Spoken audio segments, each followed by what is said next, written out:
Zaradna Yadav and I am your biology educator. In this video, we will talk about fundamental unit of life, that is cell. तो cell क्या होता है? Cell का नाम आपने कभी पहले सुना है? हाँ सुना है, मैम सुना है। जो टीवी का रिमोट होता है उसमें सेल होता है, टॉर्च में सेल होता है ना।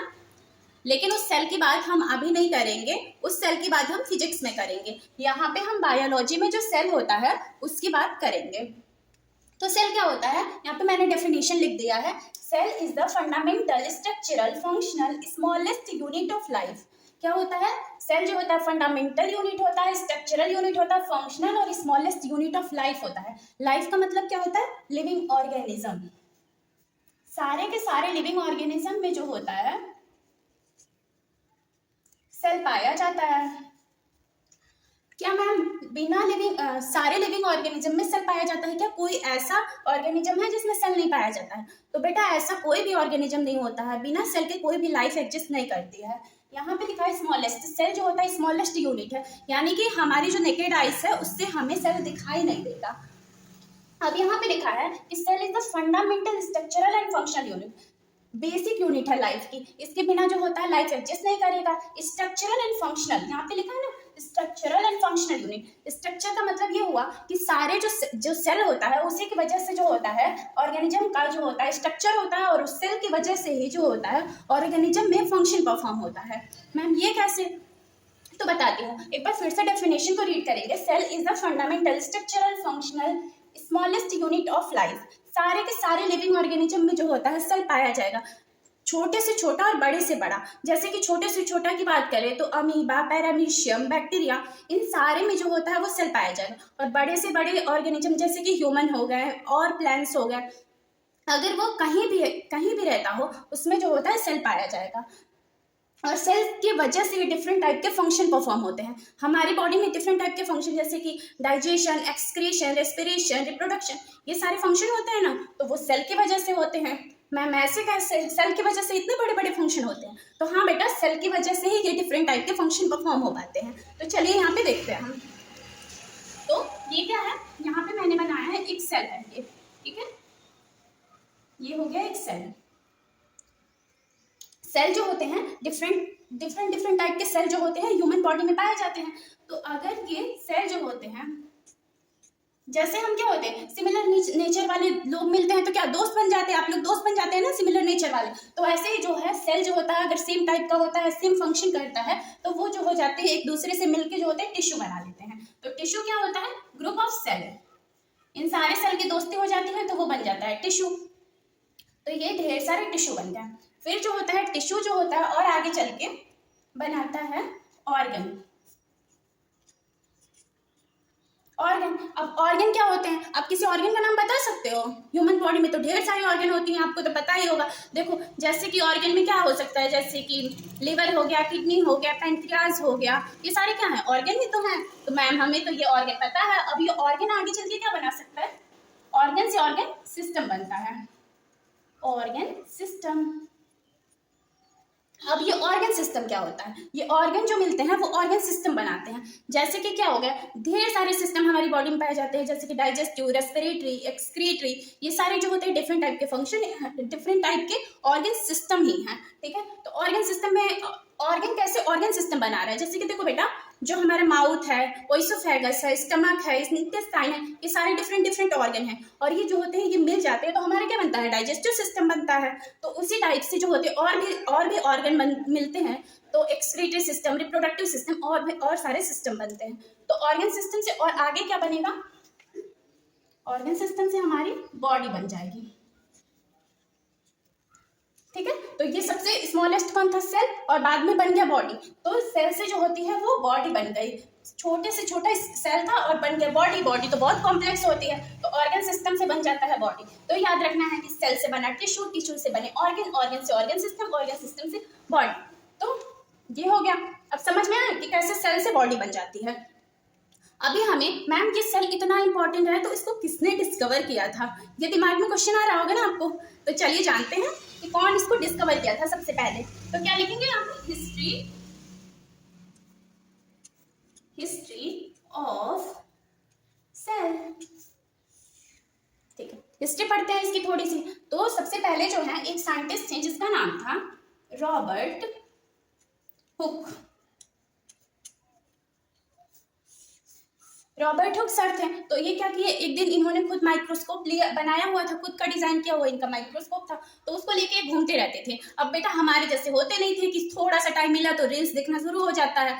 तो इनके पास इतना टाइम नहीं था बेटा, ये साइंटिस्ट लोग कुछ ना कुछ डिस्कवर करते रहते हैं। तो रॉबर्ट हुक क्या किए, अपना माइक्रोस्कोप लेके घूम रहे थे। तो उनको क्या दिखा कि ट्री का जो बार्क दिखा, ट्री के बार्क से ही इन्होंने क्या डिस्कवर किया, इन्होंने सेल की डिस्कवरी की। तो यहाँ पे लिखेंगे हम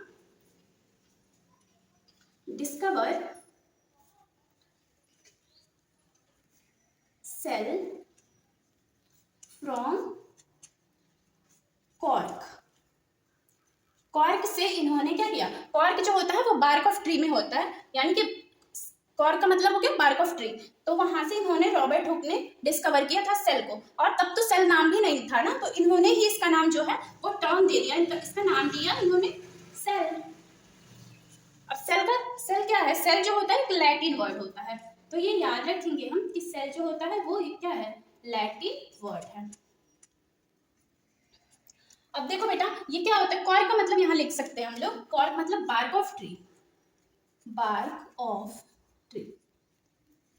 अब इतना तो पता है। अब ये याद रखना है कि बार्क जो होता है वो तो डेड होता है, नॉन लिविंग पार्ट होता है। तो यानी कि ये जो डिस्कवर किया था इन्होंने सेल, वो नॉन लिविंग सेल था, हमारा लिविंग सेल नहीं था। ये कॉर्क से जो इन्होंने डिस्कवर किया जिस सेल को, तो वो क्या था, डेड सेल था। तो मैम लिविंग सेल को भी डिस्कवर किया था क्या किसी ने? तो हाँ बेटा, इसके बाद जो है वो लिविंग सेल की डिस्कवरी हुई थी। और लिविंग सेल को डिस्कवर किसने किया था? तो लिविंग सेल को डिस्कवर किया था एक और साइंटिस्ट आते हैं, उनका नाम था एंटोनी वॉन लिवेन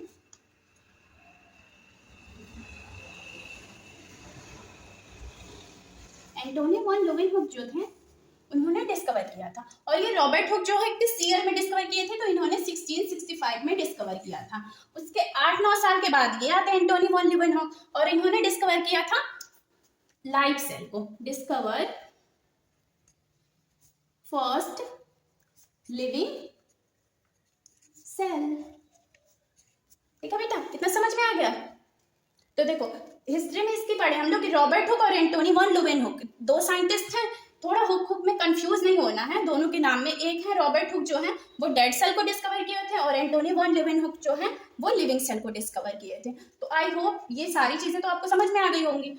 आगे कहाँ भी पढ़ते हैं हम लोग।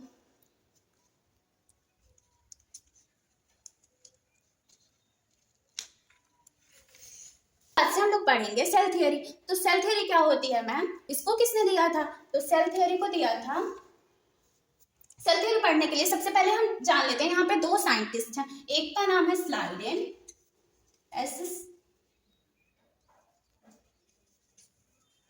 स्लाइडेन। तो ये क्या थे ना, एक बॉटनिस्ट थे। तो बॉटनिस्ट लोग बॉटनी से रिलेटेड ही चीजें बताए थे। तो ये क्या किए, ये बताए थे उस टाइम पे कि all plants are made up of cell. इन्होंने ये बताया कि सारे के सारे जो प्लांट्स हैं वो किसके बने हुए हैं, वो सेल से बने हुए हैं। इसके बाद से फिर एक साइंटिस्ट आते हैं, उनका नाम होता है स्वॉन। इसके बाद से एक साइंटिस्ट आते हैं, इसका नाम है स्वॉन। वो क्या बताएं कि ये बताएं क्या कि all animals are made up of cell. तो स्लाइडन ने बताया कि सारे के सारे जो प्लांट्स होते हैं वो बने होते हैं सेल से, और स्वॉन ने बताया कि सारे के सारे जो एनिमल्स होते हैं वो सेल के बने होते हैं। तो प्लांट्स वाली बात किसने की थी, स्लाइडन ने, और स्वॉन ने बताया था एनिमल से रिलेटेड चीजें। उसके बाद एक और साइंटिस्ट आते हैं, उनका नाम है रुडोल्फ विर्को।